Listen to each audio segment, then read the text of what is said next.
Wow. That's a lot. So I can go over as we go if you want. Oh, that's long, long ago. Boy. I'll start with something people don't necessarily know about me.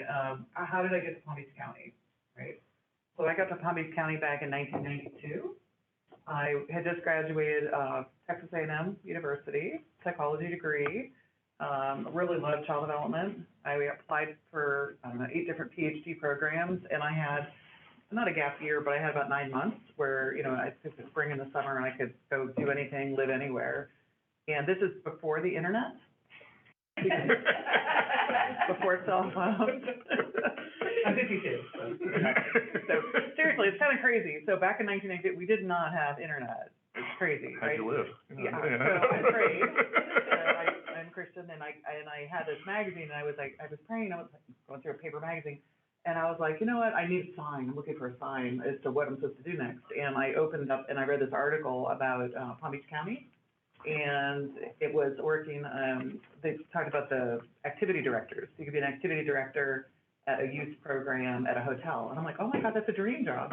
So I printed out my paper resume. I had huge hair. Oh my gosh, if you could have seen me in Texas in the 90s. We need a picture of that. I hot rolled How do we not have that? Remember hot roll? I would hot roll with my hair every day. So I took this, it's such a ridiculous picture. And I put my picture on my thing, and I mailed it, paper snail mailed it. And Mary Jacobs, you know Mary Jacobs? Yeah, she's still in the community, right? She's over at the college. She hired me. She goes, come on down. So I packed in my car and I moved down. I didn't know anybody, and now here I am all these years later. But then I went to grad school, Austin, fast forward, PhD, moved back here. Really thought I was going to be a college professor. I thought, I taught at FAU for a little while in psychology, but I got this fun job at United Way. And I didn't even know what United Way was before I started working here, to be honest. And my job was to go, I was director of agency relations. And at that time we had 60 member agencies, different nonprofits. And I was like, oh my gosh, this is the coolest thing. And I would go and help them put together logic models and figure out what their outcomes were. I worked with a bunch of volunteers to allocate the money, look at their administrative books to make sure things were in order. And I fell in love with it. And it was like, it was actually getting to take what I had learned about community research and relationships, things like that, and put it in real time and make a real difference. And so I just got hooked. I really literally did. And I really was like, this job is too fun. They're going to pay me for this, Like, it was kind of one of those things that I've always so appreciated, that every dime that we put into this organization, our volunteer donations, even if it's, corporate grants, things like that, it's, really just thrilled that we have the honor to invest that money back into the community, the things that matter. So just, that's me. So did you go from program manager all the way to CEO, or kind of how did that? What did that look like? Yeah. So I came up through the community investment side of the house. So I was VP of Community Impact. Mm-hmm. I oversaw the volunteer center, started the VITA program, like all that kind of stuff. And then I think it was the third hurricane that we responded to in 2006. Oh, and I was, Charlie, all those. Yeah. And so I was like burnt out, honest to goodness. I was like, I had just had my third maternity leave. Mm-hmm. I had 3 kids, little ones. And I was like, there's got to be a better way, right? And so in 2006, I did what a lot of Floridians did. I moved to North Carolina, right? I did for 2 years, Charlotte, North Carolina, did that. Wasn't a better life. I love Florida. This is where I'm supposed to be. Packed up the family, and I did have a minivan. Mm-hmm. Packed up the minivan and moved back down. And then my boss, Scott Badish, he was the CEO. Mm-hmm. And I was his executive vice president doing strategic planning and all this kind of stuff. Mm-hmm. And anyway, but I got to go do some really cool things in Charlotte, came back, mm-hmm. and he hired me back. Like I never left. And then I was made the COO and then the CEO about 8.5 years ago. Man, that's incredible. And it's like, what a journey. And now we're here. Yeah. Isn't that crazy? It's like, it's kind of, yeah. You kind of alluded to it, kind of going to North Carolina, coming back down. But what challenges did you face along your career path, and how did you overcome them? Yeah, that's a good question. So, I mean, definitely, you ever hit the wall in a career where you feel like, there's got to be something different. I need to grow. the movement wasn't, innovating fast enough, and I was like, I gotta go do something different. And so for me, that was, I feel like I had the best experience, because I moved, I worked for University of North Carolina, Charlotte, and it was the Institute for Social Capital, which is really neat. So we had a really robust database where we had, information from the school district, from Department of Children and Families, from the juvenile justice system and communities and schools, and we basically did a ton of research. So, as I had mentioned before, I started in my life without internet access and things like that. Fast forward, I did this in 2006, 2007, 2008, and getting to work with the grad students and professors, it just sharpened my skills so much. And it really, and then I also worked for the YMCA system up there, and we had 18 branches. And so I also got an opportunity to be in a big, different environment.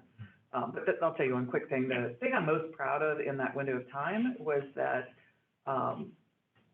I helped facilitate the development of a whole new department and program for women and girls that's still there. It's still, actually, it's really pretty cool at the university. And I got to interview kind of the who's who of Charlotte. So it was the very first female county commissioner, and she would host us in her parlor. You know, she had one of these old Charlotte houses, whatever, and we'd come around, and I basically was the researcher on the project, and so I did a ton of focus groups. I got to meet all these, just really amazing women, and then put it into a study. We had a big summit, and then it became part of the university.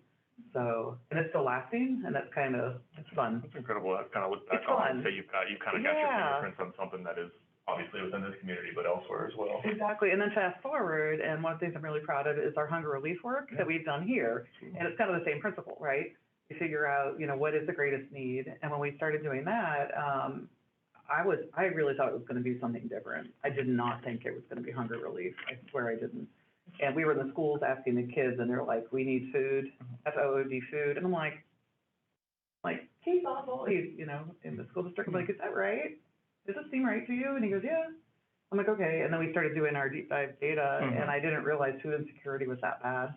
And if kids can't eat, they're not gonna learn, you all know. And so I still remember being at the, talking to John Van Arnhem, and I was at the homeless, the Lord's Places at Sleep Out, and I was at the Sleep Out, and I said to John Van Arnhem, I said, is this really an issue here? All this data is pointing to that as our singular thing we need to lift up and focus on. And is United Way the right entity to take on this role?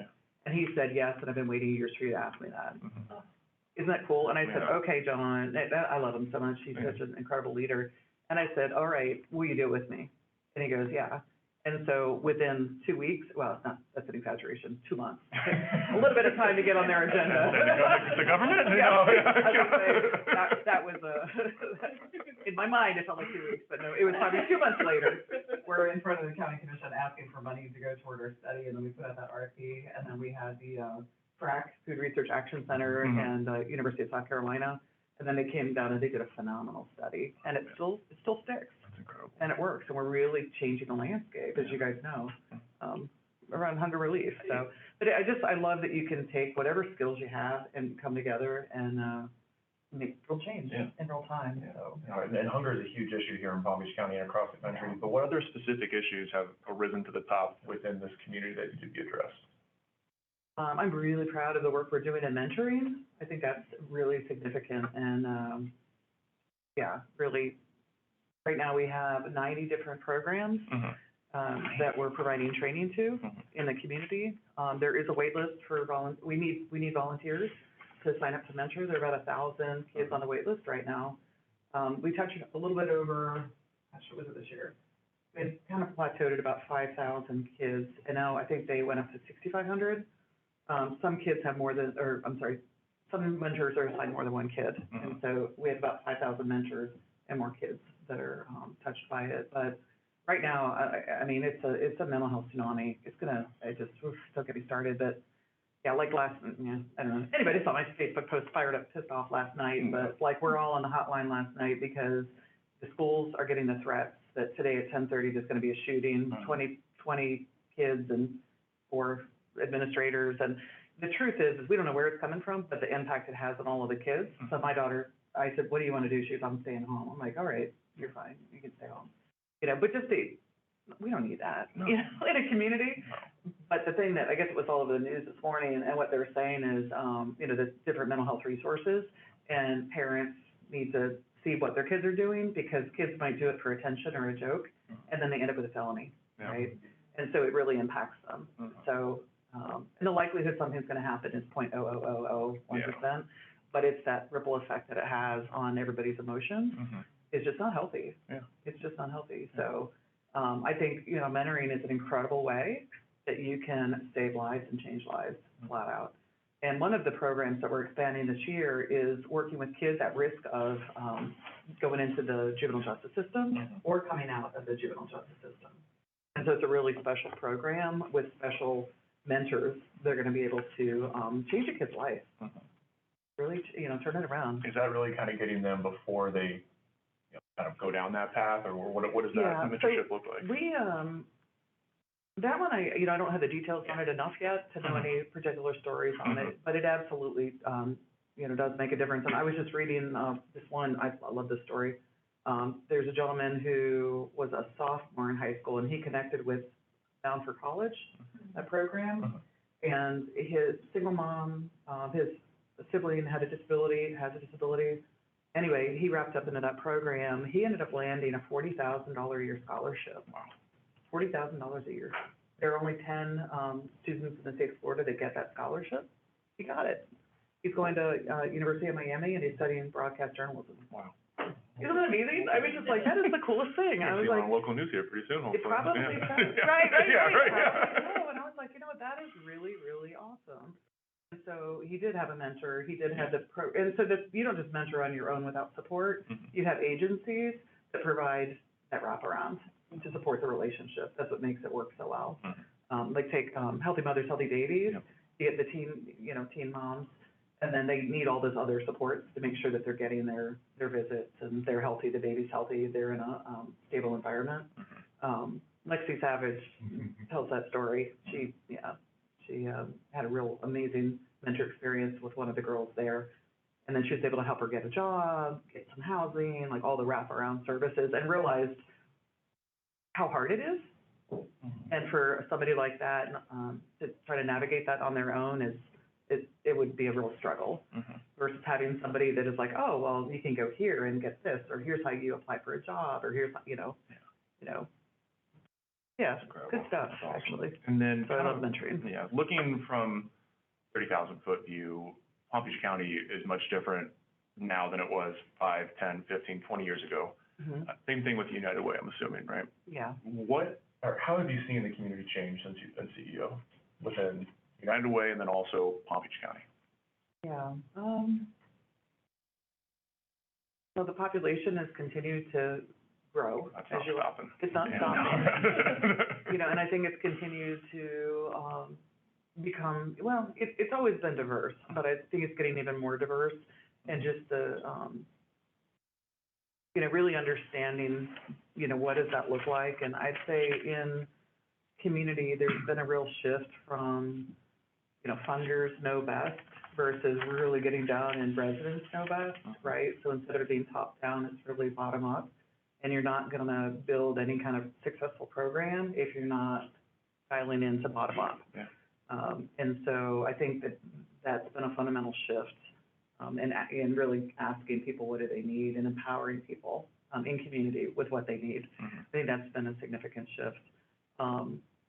Certain causes, I mean, you always say, you talk to any nonprofit CEO and they always say, my goal is to go out of business, where the social issue isn't there anymore. Yep. And I wish that more would have gone out of business, right? But the social issues continue to prevail. I think, I remember Connor's Nursery was for babies with AIDS. Remember Connor's Nursery? Yeah, that one went out of business. Yeah. Yeah, so that was a blessing, right? Yeah, Because the drugs absolutely. are in place now, where they were able to prevent that. But by and large, I'll just tell a couple different things. It's, social issues are complex. I literally thought I was gonna save this kid. He was probably 18, he is homeless, and I thought I was called to save this kid. Absolutely, because he walked in the lobby down in Boynton Beach. And I was like, hey, how you doing? And you could tell he was a little bit out of it. And sat him down, gave him food, gave him water, and I called the hot team. I was like, oh, so-and-so's gonna come meet with you and get you all, whatever you need, you know? And, the kid had braces, so I was like, he hasn't been on the street that long. He looked like he probably, you know, came from money, was on a hard time, didn't know what it was. Yep. I did not realize it was a drug problem. And he was sent down here from the Northeast and was in that, The cycle. Yep. But anyway, so then so it was on a Friday, I was like, oh, you know, the hot team's gonna come meet with you. Of course, he disappeared, he wasn't in the hot team. He was walking into church, Christ Fellowship up in North Lake, and I was like, how'd you get here? How, you know, I was like so excited, I was like, oh my gosh, didn't you meet up with the team on Friday? He goes, no, and I was like, oh, well, come on in, and we had this fabulous conversation, and so we ended up having a communication for probably about a month. And then I convinced him to go into, meet with Diana Stanley at the Lord's Place, and he didn't show. And Diane and I sat there like this in the lobby for an hour. And I was like, he promised me he's coming. I know he's gonna come. We've been talking like crazy. He's coming. He was living on the street. Yeah. And she goes, Lori, I don't think he's coming. And I was like heartbroken. I'm like, what do you mean he's not coming? I was like, I told him all the services that we have for him and what a difference, and he had a drug issue. Yeah. And, I looked him up on Facebook, and, he's turned his life around, and he's back in good standing and everything, so he put it back together. But it was just one of those, and like, you feel like, and she goes, you know, you don't know what difference you made in his life by caring and loving on him the way that you did and giving him hope, right? Yeah, just that alone. You know, but he wasn't ready. And now I get that. I'm like, oh my gosh, you know, people have to be ready. But if they are ready and you can get that relationship, people can change their lives. So it's really, awesome. That's incredible. Yep. You mentioned the demographics of Palm Beach County are changing, and a lot of societal issues are very difficult to comprehend, understand, and really fix. Diversity, equity, inclusion being one of them. You talk about the work that United Way is doing to advance DE&I within Palm Beach County, and especially the nonprofit sector. So there's a lot of work to do, a whole lot of work to do, and I don't claim to be any kind of an expert whatsoever, but I think that, you know, United Way is taking a position in terms of educating a lot of the nonprofit community, the business community. United Way Worldwide changed the standards this last year, and so each year, every single staff member in the entire United Way system goes through training, and every board member and every United Way across the system goes through board training. We also have a statement, anti-racism statement that's public, and then the third element was the funding practices. So we have to apply a lens of equity through all of our funding practices and look to see, do we have systematic barriers to that work. We do have an internal DEI committee, and Bree over here is leading that and helping us to think about what training is important for our staff, what does that look like? And it's hard work, I'll say that for sure. It's definitely hard work. And then we have a board level committee that's new, that's focused on DEI, and Juan Kukui chairs that. You know, Juan Kukui, he's awesome. So he's actually chairing that group. And we have, it's really awesome committee because we've got just people who are experts within their companies, like FPL has a representative on there, Bank of America has one, and so a lot of, the big corporate companies are having DEI officers, and so for us to get the benefit from that, it's pretty cool. This last year, I did start up a statewide DEI committee with United Way of Florida, so that we get to help the system, and then I had the opportunity to go up to DC a couple trips and help craft the framework on DEI for the system. It was a Robert Wood Johnson grant that they had, and so they selected like 50 of us, and I was, you know, pretty naive, I think, to the whole experience, and learned a ton. Because they had the Justice Collective facilitated it, and they were just phenomenal. Yeah, it's hard work. Yeah, it's good to know. Hard work. It's good to know that, you know, you've obviously, your leadership within that and being able to carry all that knowledge from not only the state, but the entire country down here to Palm Beach County and make sure we're really doing the right thing and make sure we're doing it right and not for recognition or show, but to actually create some change. And I gotta tell you, my accountability is my daughter. She's 15, and she watches what I do and what I say, and she calls me out for not doing enough. Yeah, I'm not even kidding, 100%. When the Black Lives Matter and all that was taking place, she's always had a really inclusive lens on the way she looks at life and talks about things. And she's like, you need to do more, Mom. You know, and I know it's, and yeah. So having that inner voice in your house watching everything you're doing, she keeps me accountable. That's true accountability right there. Yeah, it is true accountability, because she's like, I want the world to be a certain way, and yeah, so for what it's worth, it's kind of awesome. Absolutely, that's incredible. Yeah. So, some fun stuff, and I know we've got some people here probably wanting to hear about it and learn about it. It's no secret you received a very generous gift from Mackenzie Scott. Yes. A $10 million transformational gift. How do you plan to invest these dollars in the community? Yep.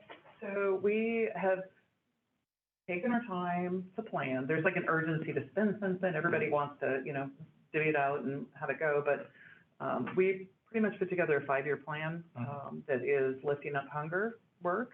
And what we're trying to do is put money out, but also match it dollar for dollar. And so if we put out about $4 million into that space to build it out, right now we're trying to see the county will partner with us to create some systemic change. And then the other area is Mission United, which I'm super excited about. So Mission United is a program that was birthed out of Broward County, and it helps veterans. Right now we have about 85,000 veterans in Palm Beach County that not all need services, but they're definitely an incredible network. And the challenge in Palm Beach County is that it's just really discoordinated. It's just not organized at all. You have the VA, which has awesome services. You've got wounded veterans who provides awesome services, but everything is kind of disjointed. And so, we, again, brought people around the table and said, is it something that we need? And they said, absolutely. That there are a lot of gaps in the system, and so if we can put it together in a way that a veteran can come out, regardless what their issue is, and get the services in a coordinated way, it really makes a difference. So, and my son is a Marine, as I'm really proud Marine mom. Thank you for your terrified service. sometimes. Yeah. Thank you. Yeah. But and even for him, it's he right now he's thinking he's going to do his 4 years and then go to college afterward, and he wants to try to get in the FBI Academy as his next line, because it wasn't dangerous enough. Yeah, right. Being a Marine, let's go be the FBI. Yeah. I was like, holy cow.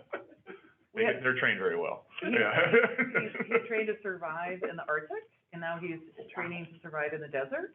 So, but he's infantry, light armored vehicles, so those little tanks that roll into town, and then they go learn how to clear buildings. That's what he's trained to do. Oh, man. Yeah, I never even took him camping. I don't glamp, I don't camp, I don't do anything. I was saying, okay, you're doing this as a teenage rebellion. That's why, that's 100% why. And I was like, do you know what you're getting into? Boot camp is really hard. Oh my gosh. And he did. Yeah. Isn't that crazy? I have the utmost respect for anybody who's willing to make that sacrifice, so I cannot believe that. Arctic and desert, you can do it all. Yeah. Oh my gosh. Yeah, he's definitely grown up really quick in the last 2 years. When I meet him, I'm just like, you did what? You jumped You know how to do what now? in the water, and then you have to learn how to survive hypothermia, so they cut a hole in the ice, and then one by one, they have to jump in there, and they have like their weapon or whatever, they have to turn it and pop out. But you have to stay in there a certain amount of time and try to, say your name, your rank, the date, like all this. And, he's such, oh my gosh, these guys are like, they're 18, 19, they're like, everything's hilarious. Yeah. Right. So, So, it's fun. I'll see videos sometimes, and there's this one big guy that had this really big, like, macho attitude, slipped on the ice and fell in the hole, and couldn't remember his name. Everything was frozen, and they are laughing. They're like, oh my God, that's hilarious. So then the guy had to, like, rescue him and get him out of there, and then you have to, like, strip down your clothes, otherwise you'll freeze to death. Yeah. And then you have to put on dry clothes and start running around. And, Oh. I mean, it's just funny, It's funny. Yeah, to a 19-year-old, 20-year-old. Yeah, right? Yeah. 19-year-old. Terrible. Right. It's horrible. Yeah, I was like, that's fun. And meanwhile, it's not like you get to go back and take a warm shower. Then you get a tent and you have to sleep, and you can only, your heat activator only lasts like 6 hours. So they have these little, I don't know how they do it, and it warms up, never really warm, but just warm enough that you don't freeze. Yeah. And that's your sleep. I'm like, that sounds, and then you have to, your source of water is the snow. So they take the snow, they clean it, they melt it, and then that's what they drink. I'm like, you signed up for this. Yeah, right, yeah. Oh my God. Isn't that funny? I It's can't just believe it. Yeah. So anyway, you go through all that, and then, I mean, fortunately, unfortunately, he was on call to go to Afghanistan when all that was happening and stuff, and people from his, he's at Camp Lejeune, people, in that area had to go, and, that was a nail-biter for a little while, but. It's good to know that United Way here locally is gonna help the veteran cause, the population here, and know that the Honda Classic, we have a whole hospitality venue dedicated just for them. Better late than never, right? Good morning, good morning. The time is crazy, I know. Yeah, so it'll be good. We've got kind of the fun side of with my job, and then you guys are taking care of the more serious side and really the important side of things. Yeah. But on the Mackenzie Scott donation. Oh, yeah, I'm sorry. No, it's great. Yeah. I had heard that it was a pretty big secret the entire time. God. I know a lot of your staff didn't even know it was happening up until the moment. Can you tell us a little about that? Yeah, so it was, a year ago, it was in November, and I got just a little email saying, we have a donor who's interested in making a confidential gift to you. And I'm thinking, okay, it's whatever, I'm like, okay, sure, I've got 15 minutes, I'll take your call this afternoon. And so, she's like emailing, it was really cryptic, and I looked up the address and I couldn't track this lady from anything, and I was like, all right, here's my cell phone, you can call me. She's like, it has to only be you on the phone. I'm like, all right, I'm gonna. Like, what is going on, yeah. Yeah, it's really kind of creepy, and I talked to my colleagues who got the same call, and they either blew off this woman, or they, had her background checked. I mean, they were like, really like, bizarre, but anyway, so I got this call. And she tells me, she goes, there's a donor who's really interested, and starts telling me the background, wants to make, has been looking at your organization, really impressed, and wants to give you a $10 million gift. I was like, listening. Go on. Yeah, right. And then, I said, it's Mackenzie Scott. And I was like, Mackenzie Scott? And she's like, yeah, and I'm, Googling real quick. I was like, Bezos? Bezos? Yeah. What's that late name off? But I'm Googling it really fast. And then I'm working at home at that time because of COVID, and my husband's working at home. I mentioned he's a jokester. I looked at him, pull up Mackenzie Scott Bezos. I'm on the phone. I said, I thought he was pranking me. This is a really long con, man. I was like, he's really pranking me. But sure shooting. Next morning, I got an email. I had the details of the gift, and I wasn't allowed to tell anybody. Nobody. And I was like, I can't tell anybody? I was like, how am I gonna get $10 million into this organization and not tell anybody who it is or that the gift exists? Yeah. I was thinking about, I'm like, I don't know how you do that. Sounds sketchy. Ethics, right? Yeah. And I was like, okay, so I think I'm gonna call my board chair, because I think and so I called Frank and I said, this is the situation, and he goes, let's call legal. So then we got legal counsel, because they're not allowed to talk, right? And so then we figured that out, and then they're like, okay, Sergio Mariaca oversees our endowment. We can trust Sergio, bring Sergio into the circle. And they didn't know who it was, they just knew that we were getting $10 million. From this philanthropist. And Frank knew who it was, but other than that, nobody did, not even my mom. Oh my God. I couldn't even tell my mom. Isn't that crazy? But then Mackenzie ended up publishing it all in the Medium, which is the magazine she chooses to publish in, and then it all got really exciting and whatnot. And we actually are one of 46 United Ways that got a gift. Really trust the organization. She really trusts the organization, yeah. And so then, like good United Ways do, we all decided to collaborate, and we formed a study circle. And so then we did a survey to see how other people were approaching their planning and what they were going to put it toward. And now we're actually going to publish an article back in the Medium, telling her and thanking her as a United Way group, and some of the unique things that we've been able to do. Yeah, that's incredible. $10 million is a massive sum that's going to do a ton of good. Yeah. But most of us, I would say the majority of us, can't give a donation of that size. But what would you suggest for young professionals, or really anyone in the community that wants to get involved, and if they are able and fortunate enough to make a donation, how do they go about that? Yeah. Well, you can give, through the website is probably one of the easiest ways if your company isn't doing a workplace campaign. But honestly, with this group, is being an ambassador is the most important thing you can do for us, because, 100%. I mean, that is the most valuable thing you can do for us. Is to spread the message and the energy that I see that ELS brings into workplace campaigns. Because what we have is kind of an older generation, that knows about United Way, believes in United Way, and they're retiring. And then you know, there are a lot of different ways you can get involved in the community, but to really understand that United Way is, you know, we look at community research, we have relationships across all different sectors to pull together so we can make the money go further, and anybody can be a part of what we do. So, being an ambassador is the biggest thing. Yeah. So, Get the word out yeah. more than anything. And then your vision for the United Way in the future, 5 years, 10 years, where do you see the organization going? That is a good question. Well, actually, let me say this. So we have a 5-year strategic plan. We're 3 years in now. It's time to take the pause with all that's changed in our community, with all the opportunity, and pre-plan. You know, we see certain trends happening in philanthropy. Campaigns are opening up, so there's more and more donor choice. And so we really need to shift and be super donor, outward-facing, engagement-focused. You know, how do we really reach out beyond workplace and authentically connect people to the work that we're doing so they can see that we're making a difference? So we absolutely have to do that. Some of the technology is a little clunky, and so, you know, I think, I should say that for Bree, but she would agree, right? Something United Way Worldwide, they try to build out Salesforce Philanthropy Cloud, which was gonna be the ultimate third-party processor. And it was a massive failure, unfortunately, and so now it's like, you know, what are we gonna do next? And Brian Gallagher had been the CEO for 20 years. He lost his job over it, and some other things related to that. But now we have a brand new CEO, Angela Williams, first female CEO of United Way Worldwide, and she's African American. And I actually really privileged that I get an opportunity to go meet her in Chicago in 2 weeks. Wow. So there were a handful of us that she wanted to come to the table and get to know us and what our vision was for the field. You were invited to that? I know, it's God, that's incredible. incredible. Apparently, so, yeah. And they won't Zoom it. She really authentically won't. And Maria Alonso from Miami is going as well.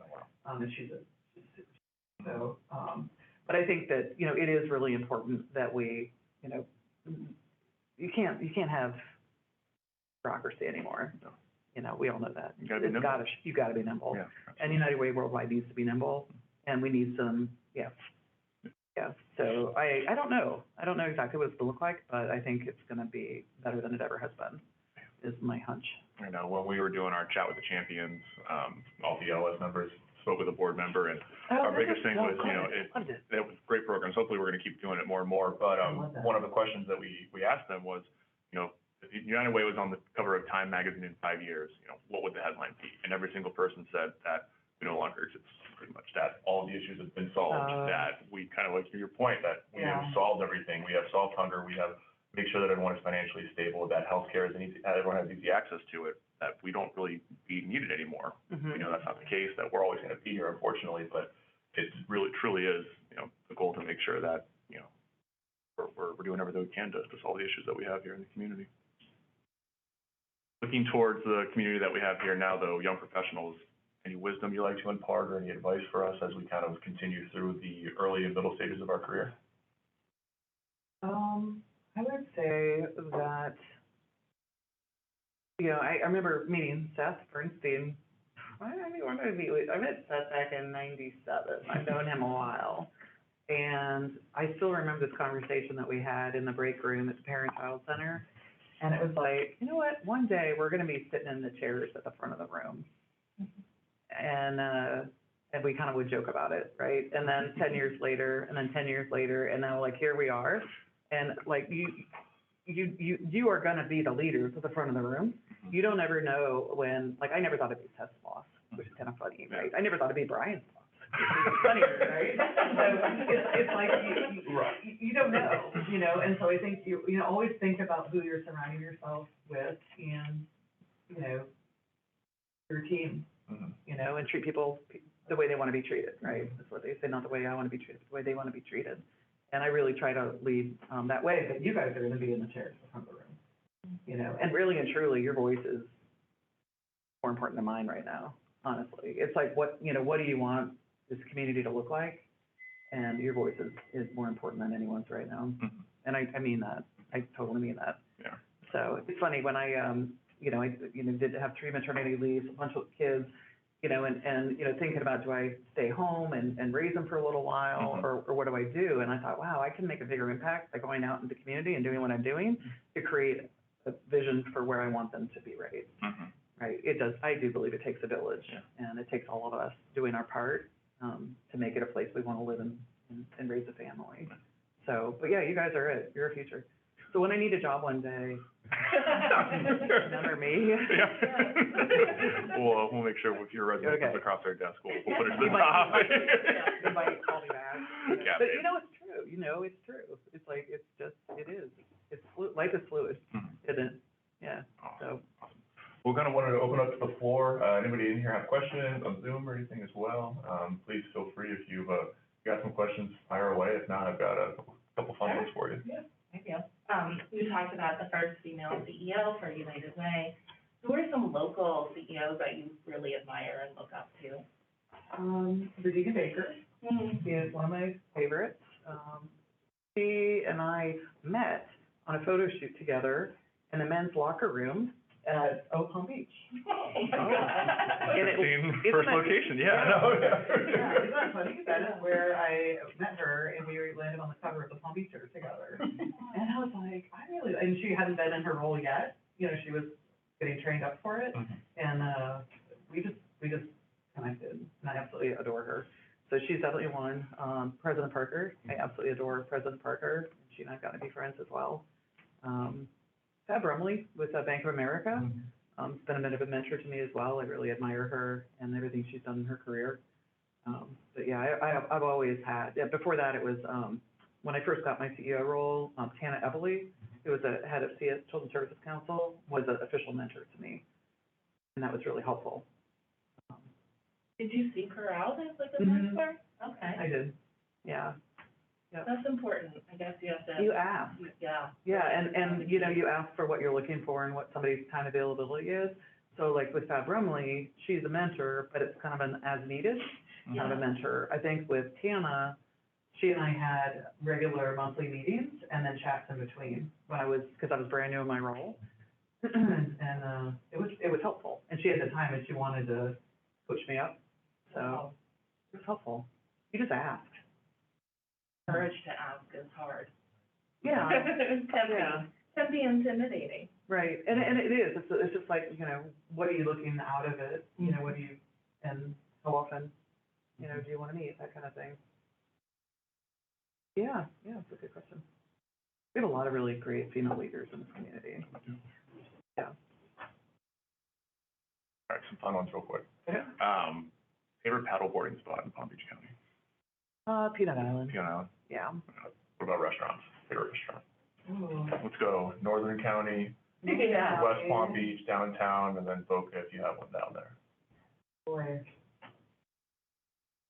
But I have just one favorite restaurant.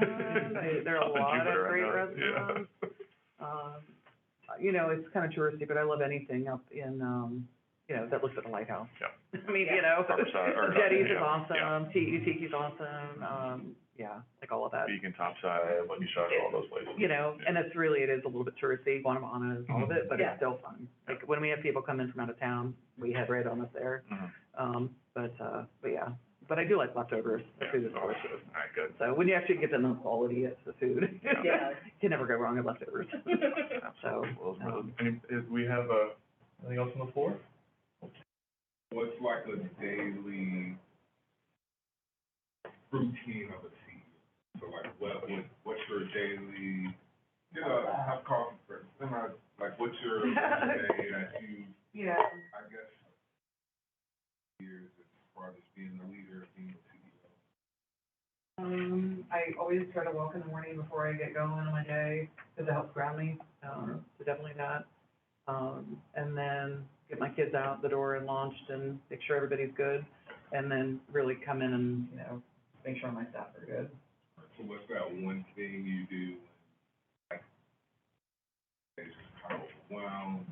So I'm pretty sure it's a lot being asked to be a CEO, so what's maybe that one activity or that one thing that you do that kind of helps clear the day? Calm me down, yoga. Yoga. Yeah, I love Kulashala. All right. I don't know if you've heard of good Kulashala yoga, but I love that place. It feels very authentic. Yeah. Yeah, you get the whole prana running through you. Yeah.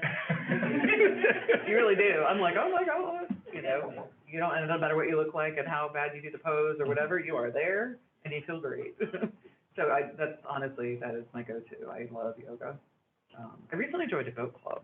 Ooh. Yeah, so I was out on the waterways and I parked it successfully. For my P52. It was a little sketch, but I managed to get the boat parked without causing any damage. I've always, you know how you have these things on your list? So I love paddleboarding. I paddleboard all over, all over. Mhm. And I love paddleboarding, by the lighthouse and we hit all these different spots. I've got, 2 girlfriends that I paddleboard with all the time. Yeah, so it's our little club, girls club. Yeah, I kind of got kicked out of the book club that my sister ran because I never read the book. Oh, God. It was very stressful. I was like, I wanted to hang, these ladies were so cool, and there were like 10 of them, and they've been together forever, and I was like, I want to be in your club. And then they're like, I got to read You have this to read. book. You have to read. So I found myself finding the movies online, Oh, and I was doing cliff notes and stuff. And I was like, how do you read all this? And it wasn't like lighthearted beach reads, it was like these deep reads. I'm like, yeah. Oh, So finally, I tried to fake it for 6 months, and then I was like, oh yeah, this isn't working. So then I started a paddleboard club. Yeah, it was much more successful. there you go. Yeah, much more successful. It's true. I believe it. Anything else? Lori, thank you so much for your Yeah, time. thank It's much you. appreciated. This was great. I had an awesome Yeah, time with you. thank you. Got to You learn as a little well. more about United Way, and thank you for being the leader in the community you are. Yeah, thank you. My pleasure. Yay.